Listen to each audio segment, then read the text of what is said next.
ভাই তাকান।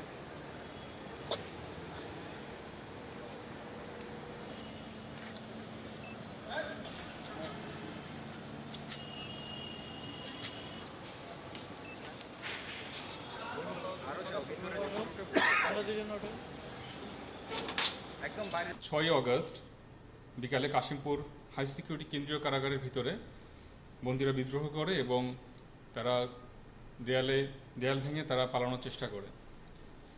এ সময় কারারক্ষীরা তাদের নিবৃত্ত করার চেষ্টা করলে তাদের উপর চড়াও হয় এবং তারা পশ্চিম দিকে একটি দেয়ালে গর্ত করা শুরু করে। এ সময় কারারক্ষীরা পুনরায় তাদেরকে বাধা দেয়।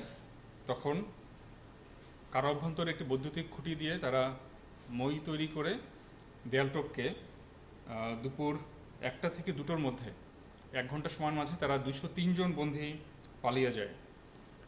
এই পালানোর সময় কারারক্ষীদের গুলিতে 6 জন বন্দী আহত হয় এবং তারা মৃত্যুবরণ করে।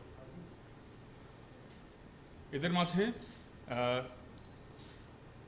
জঙ্গি ছিল, মৃত্যুদণ্ডপ্রাপ্ত এবং দুর্ধর্ষ আসামিরা ছিল যারা পালিয়ে গিয়েছিল এবং তারা যেন দেশে বিশৃঙ্খলা সৃষ্টি না করতে পারে সেজন্য তাদের গ্রেফতার করার জন্য র্যাব 11 গোয়েন্দা নজরদারি বৃদ্ধি করে এবং এরই ফলশ্রুতিতে গতকাল বিকালে আমরা 2500 বাজার এলাকা থেকে মোসাদ্দেক ওরফে সাদেক আলী এবং জাকারিয়া, এছাড়া মুন্সিগঞ্জ জেলার সদর থানাধীন এলাকা হতে জুলহাস দেয়ান, এই 3 জন মৃত্যুদণ্ডপ্রাপ্ত আসামিকে আমরা গ্রেফতার করতে সক্ষম হই।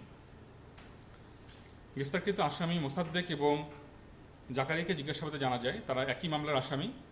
2008 সালে নারায়ণগঞ্জ জেলার 2500 এলাকায় একটি বাড়িতে হাঁস মুরগি চুরি সংক্রান্ত একটি বৈঠক হয়।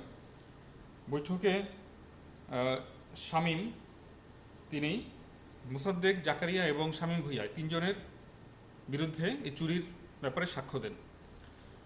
এই সাক্ষ্য দেওয়ায় তার উপর রাগান্বিত হয় এবং তাকে হত্যার পরিকল্পনা করে। তারা 3 জন মিলে ভিকটিম শামীমকে নয়গাঁও গ্রামের একটি পারিবারিক কবরস্থানে ডেকে নিয়ে যায় এবং আসামি শামীম ভূঁইয়া এবং জাকারিয়া ভিকটিমের হাত পা চেপে ধরে এবং মোসাদ্দেক ভিকটিমকে ছুরি দিয়ে জবাই করে হত্যা করে। এর প্রেক্ষিতে পরবর্তী ভিকটিমের বাবার হত্যা মামলার প্রেক্ষিতে তাকে গ্রেফতার করা হয় এবং গত 12 জুন 2013 তারিখে তাদের মৃত্যুদণ্ডাদেশ দেওয়া হয়। উভয় আসামি 2008 সাল থেকেই নারায়ণগঞ্জ জেলা কারাগারে ছিল। পরবর্তীতে 2013 সাল হতে তারা কাশিমপুর হাই সিকিউরিটি কারাগারে বন্দী আছে।